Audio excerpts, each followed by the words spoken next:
Yeah, 20 years later, still that voiceover by Patrick Stewart and the overview of the Imperial City of Cyrodiil. It's just a magical moment that it still hits. It really does still hit 20 years later, now with a visual upgrade and a number of enhancements to the gameplay. This Oblivion remaster came out of the middle of nowhere. Many people did not believe it was a real thing, even though it was leaked many years ago. And I think for a lot of people, this has just been a massive shock, and a shock in a good way, because I think a lot of people were looking for a meaty RPG to play, and being able to revisit one of the games that defined a lot of our childhoods it's just a great moment. An unprecedented move by Bethesda and Xbox to shadow drop a game that typically would probably get some marketing for at least a couple of weeks or months, but no, they launched it, the day of the announcement. And a lot of people, this was again another thing that was leaked, but yeah, I think a lot of people just did not believe that it was going to happen, and indeed it did happen, and it has so far been a massive success for both Bethesda, Xbox, and also Virtuos. Those SteamDB numbers, they are blowing up, and they are going to continue to blow up into the weekend. I'm certainly going to get into this with proper examples later in this video, but that feel of Oblivion with all its jank is still here, and it really was the only way. For better or worse, it's part of its charm. Removing that would be taking away from the identity of what Oblivion was known for. And one example of that actually is right before you arrive in that jail cell. The glory of making the ugliest monstrosities possible with a character creator that almost perfected the art of giving players so many options to make faces that only your mother would kiss or appreciate. But on Steam, Oblivion Remastered is off to a fast start, and it currently holds a very positive rating, with the biggest compliments being in the jank remaining here, but the game getting a nice new coat of paint and a number of upgrades that enhance the overall experience.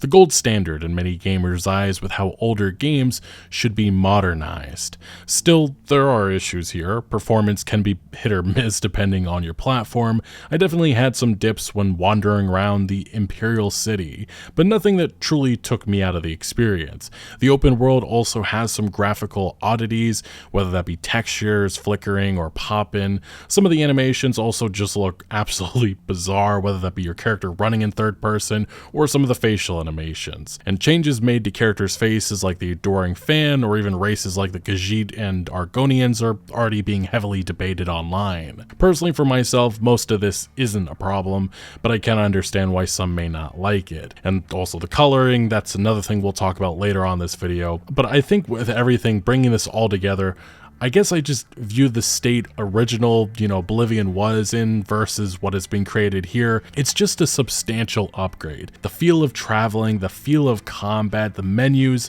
the user interface changes, it all feels fresh, but also still feels familiar. And also at an appropriate price of, $50, something that can't be said for a number of remasters that we've gotten in recent years from other studios. Hell, just last video we talked about Nintendo selling Breath of the Wild for $70 still, now for the Switch 2, and that doesn't even include the DLC, which will be another $20. Just last year, Horizon Zero Dawn got a remaster for reasons, and PlayStation drastically increased the price of the original title to encourage new players to buy a remaster that just wasn't needed, and didn't bring substantial improvements, in my opinion, of course. Truly, the state of remasters and remakes in this industry is pitiful, very much hit or miss. That's why seeing one of the games that made so many fall in love with RPGs, open worlds, and early Bethesda, it's just nice to see they gave it the treatment that it deserved. And there really is just so much here, so much to appreciate. Yeah, I would definitely say one of the most striking things about this remaster, remake, whatever you want to call it, again, it's just the graphical upgrades. They're extremely noticeable, especially when you get into these bigger towns. And this is where, this is why I think a lot of people walk away or walk into this thinking that this is more than just a remaster because of the graphical upgrades from then versus now. You obviously hear that this was built for Unreal Engine 5, but that really isn't that's not entirely the case here. Like, obviously graphically you have that, the environments and everything, that is what's handling this, and audio as well. And there is some audio issues. If you go up to certain areas, like if you go to the Imperial City, you'll have NPCs that you just hear all the dialogue all at once. Hopefully that's something that they work out in patches and stuff. Those are small little irritations that can easily be fixed. But the jank that Bethesda is known for, it's very much here. You can grab items just like how you would do in any Bethesda experience. And that is especially because of the fact that this is still running on the Creation Engine. And yeah, loading screens still very much a thing. Have you seen the Bryants and their dogs? Yeah, and again, the fact that you can interact with any item, move it around, just like... Again, these are unique things that are core to a Bethesda experience. And then, yeah, obviously the consequences for that, people grouping around you, wanting to, yeah, get you arrested for doing stuff like that. Yeah. Stop! You violated the law. Pay the court a fine or serve your sentence. Your stolen goods are now forfeit. Not even a bottle of wine. I love that. But again, these are the things that role-playing games used to be known for. It's just crazy how, with a lot of these modern entries, we've almost downgraded in regards to, like, what's expected, because Oblivion is a great example. It has flaws, it has issues, it's dated in many different regards, and you can see it now. I've seen it in the couple of hours I've played with some of the level design structure. I mean, games have definitely advanced in certain areas, but the choices, the consequences, that is the big thing that is missing from a lot of the modern RPGs. A lot of the modern RPGs that are releasing just the last couple of months. I'm honestly disgusted by some of the stuff that I've played. I feel like it's almost been normalized that you shouldn't expect quality content, quality experiences that offer you so many different routes and choices. Obviously, we've had a couple RPGs like Baldur's Gate 3, but I almost feel like that should not be so rare these days. I think back around 2010, you know, right around Skyrim when that released, I think there was such an expectation. You know, you had other games like Mass Effect 3 around that time, Dragon Age, and so many different like RPGs taking off. I think we all envisioned that the AAA games industry, things were going to explode. You know, there's going to be so much more choice and consequence in the future, but it almost feels like we've taken a back step. And that's why playing a game like this Oblivion Remastered, it's a nice reminder of where this games industry was, and also the pressure that is on, you know, Bethesda. Like, I'm honestly extremely happy that they made this. Obviously, I think Virtuous did a lot of the legwork on this, but the fact that they approved it helped them. I'm honestly happy with that. And they also kept the spirit. I think that was the big thing about this. A lot of what Oblivion is known for is still very much here, and I appreciate that. And again, the choices, I just love this. Go to jail, pay, resist arrest, and yeah, why not? With your blood. Come quickly! We have some muskrats more fearsome than you. Yeah, and again, it just feels a lot more fluid. That's another thing that separates this from... God, I love just being able to cause chaos. That's something that you don't have in a lot of modern RPGs. You can't do that because certain characters are off limits. Even in, you know, Starfield and some of these recent Bethesda entries. What's the matter? Getting tired?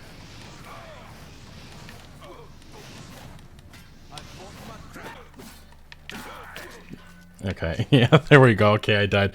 But look, the combat does feel a lot better. And yeah, this would definitely be one of the weirder things about this remaster. It's like, again, you couldn't really sprint, I believe, in the original. It's been so many years since I played it, but yeah, it's the animation. It looks goofy, it looks funny. But I mean, I feel like part of this is just all what we know Oblivion as, the jank. It's unique to this experience. And that's why I think I'm okay with that jank being here.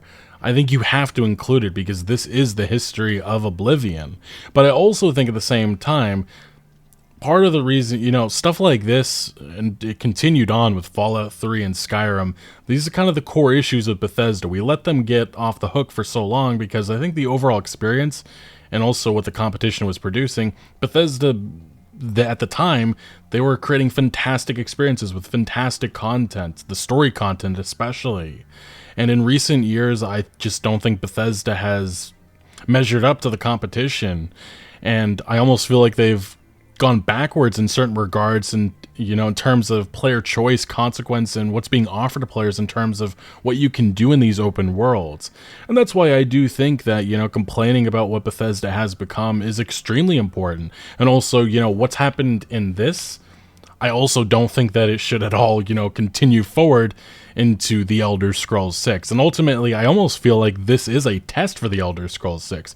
You know, there's been calls for so many years to have, you know, an engine change. We even have seen, this will probably be something I talk about in a future video, but we've seen developers say that, yeah, they think that now is the time to switch engines away from the creation engine. Yeah, let me, some more combat here. Like I said, it's been so many years since I played this, but it definitely feels better, especially this hand-to-hand combat with swords and such. It's enjoyable, it is, it really is, but I do feel like, again, this is running on the creation engine. You can see that with all different aspects, but the graphics and stuff like that, and also there is some flickering here. That's also why there's been some complaints and worries about Unreal Engine running open world games like this, but it looks decent.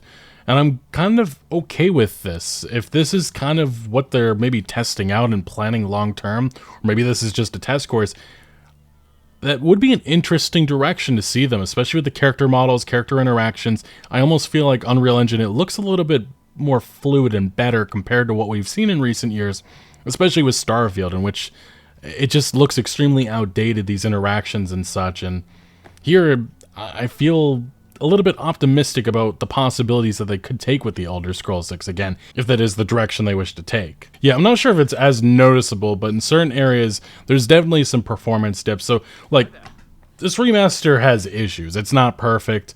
Some of this just original jank, some of the original issues. I mean, the NPC AI is basically what it was back then, which isn't great, but This is indeed a dark day for all of us left.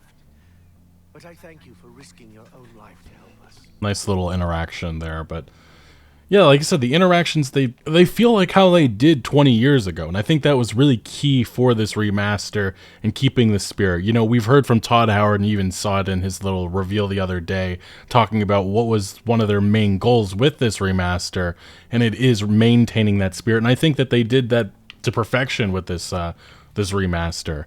And I can't say that about a lot of the other stuff that's been produced the last year in regards to remasters or remakes and such. Some of them completely just transform the identity into a new game, and some of them barely touch up things, and that's something hopefully I hit on earlier on this video with some of the other stuff that has been released the last couple of years by PlayStation, by Nintendo. And honestly, I think I've been disappointed by the fact that we're not seeing games like this, games that came out 20 years ago, getting that facelift, but also maintaining what it felt like, you know, for this newer audience. And I mean, the reason why Bethesda and Xbox is even pursuing an Oblivion remaster is because of the Elder Scrolls franchise and wanting to, you know, bring in new players to this franchise, get them comfortable with, you know, this franchise, hopefully get them, you know, jump into Oblivion, see, you know, lots of the lore, be introduced to the Empire, the Daedra, and all the different mysteries and stuff that you can find in this world, and then go play Skyrim Special Edition, which also looks quite fantastic, and I think the controls a little bit better than this. And then after that, obviously, the Elder Scrolls 6 is probably just a couple of years away.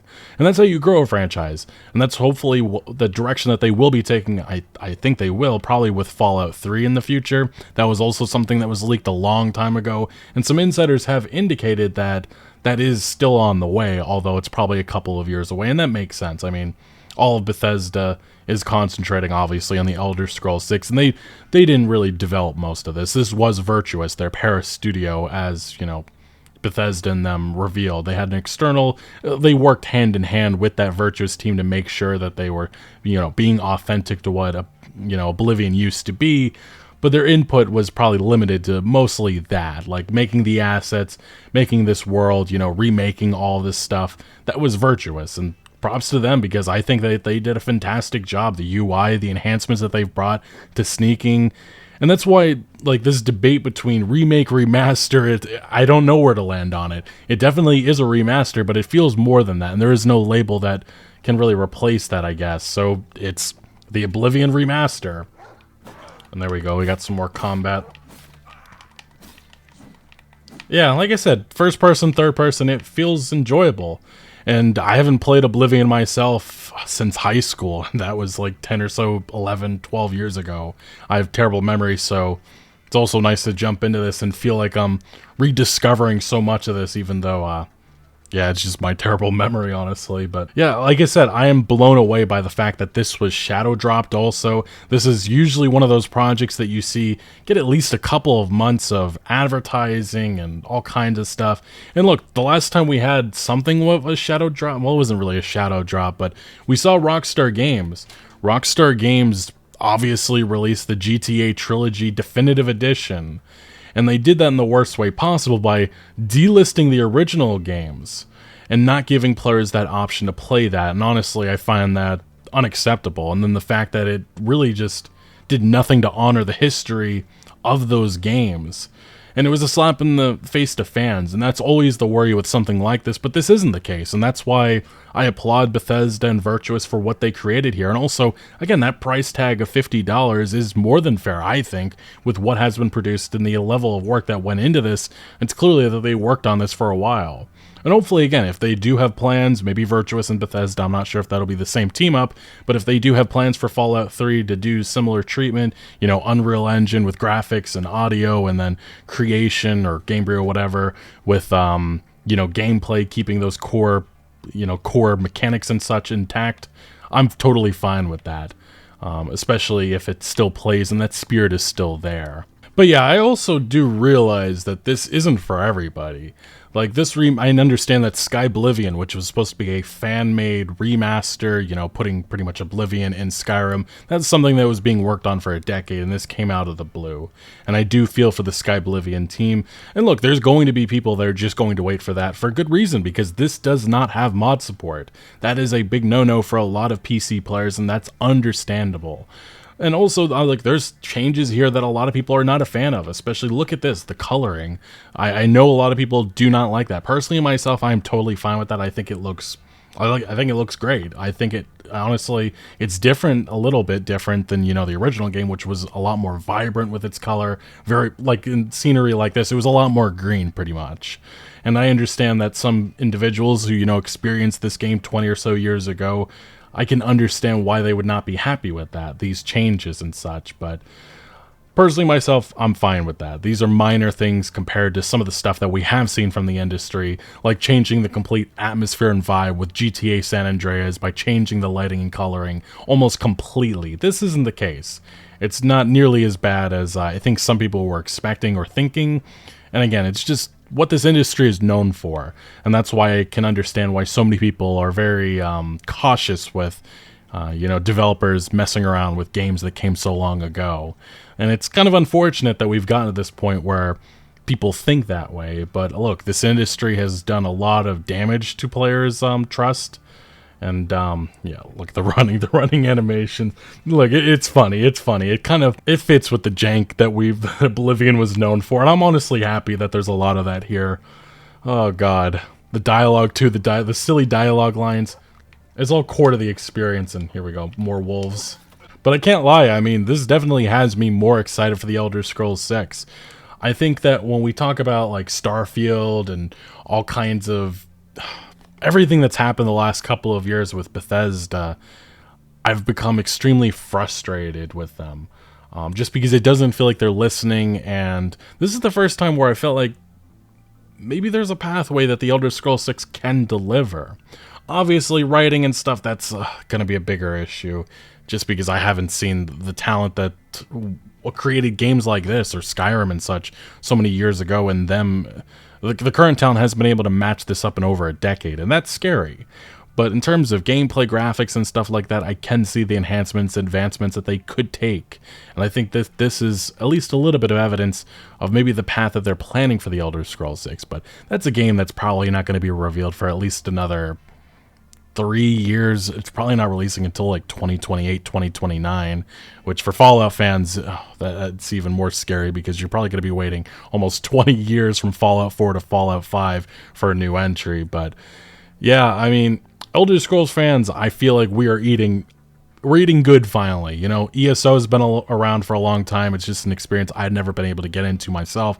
I played Skyrim, played it too many times. I haven't had a playthrough in probably about half a decade, which maybe it's time for a new one, but I think we all kind of understand Skyrim, and I think we're all ready for something new, and that's why this coming out of the blue was a nice surprise. I was already preparing for Oblivion, and seeing the two, comparing it, will be very interesting, and I do plan to do that eventually, but yeah, this was a nice surprise. I think a lot of people did not believe that Bethesda and Xbox were going to shadow drop this like they did, but the leaks were true. They were right. And maybe that's something that they do with Fallout 3 Remake in a couple of years. That would certainly be fun. And maybe other developers follow suit as well. I think the only other game that kind of shadow dropped like this and ended up being such a giant success was Apex Legends, and even then there was still players that had access beforehand. This was just complete shadow drop. Nobody impressed, nobody at all, just everybody came together at once to play this, and I feel like this was almost a magical moment for the gaming industry, all to come back together, all of us, and celebrate one of the best games I think of all time, a game that really defined the early 2000s and really, I guess you could say, energized the RPG, open world RPG genre, revolutionized it, honestly, in many different regards. Because without Oblivion, I don't know what this games industry becomes, and Skyrim obviously never happens, and even Fallout 3 to an extent. So this is part of the history of Bethesda, Todd Howard, that I definitely appreciate, and I almost wish we could get back to this, and I want to have that appreciation for this company into the future, and I really, I'm holding out hope, and I know some of the people are going to be down in the comment section saying it's silly to do it, but I really do hope that Todd Howard and his team can nail it with the Elder Scrolls 6, because, again, I just absolutely love the Elder Scrolls franchise, and I want them to win. I think we all want games to be good, and look, I understand we're all revisiting the past, and I think that's why a lot of people are probably going to be thinking that's delusional thinking, but it's nice to be hopeful for once, at least. And remasters, remakes like this, I appreciate it. I definitely do. BioWare did that with the Mass Effect Legendary Edition. I really hope that they do that with Dragon Age eventually, make something similar, but there also seems to be some issues there. But I'm honestly excited for stuff like this, bringing games from the past and giving them a nice facelift, giving them some upgrades, some enhancements, but not totally transforming the experience into something new. We obviously have Rockstar Games. They approved Remedy Entertainment to make remakes of Max Payne. That's also going to be something exciting, probably coming in the next year or two. So looks like we do have some more projects like this coming in the future. But look, it's nice not to just be getting Days Gone, Horizon, and another Last of Us remaster. Nothing against PlayStation, but they have a treasure trove of history and IP and games that I would love to see get a treatment like this.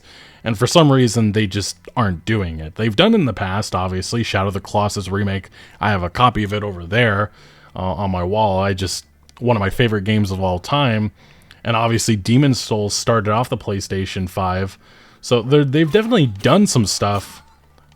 Okay, we got some combat here. It's just one of those things that I would like to see more of, pretty much, especially with the investments that they've made, PlayStation, especially with live service stuff. Bring some investments back into, if you obviously don't want to spend that many resources.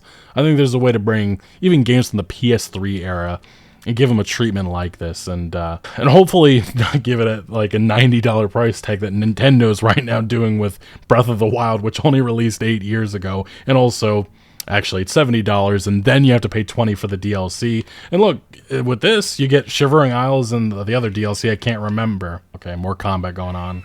Yeah, I am totally shocked by this Oblivion remaster, remake, whatever you want to call it.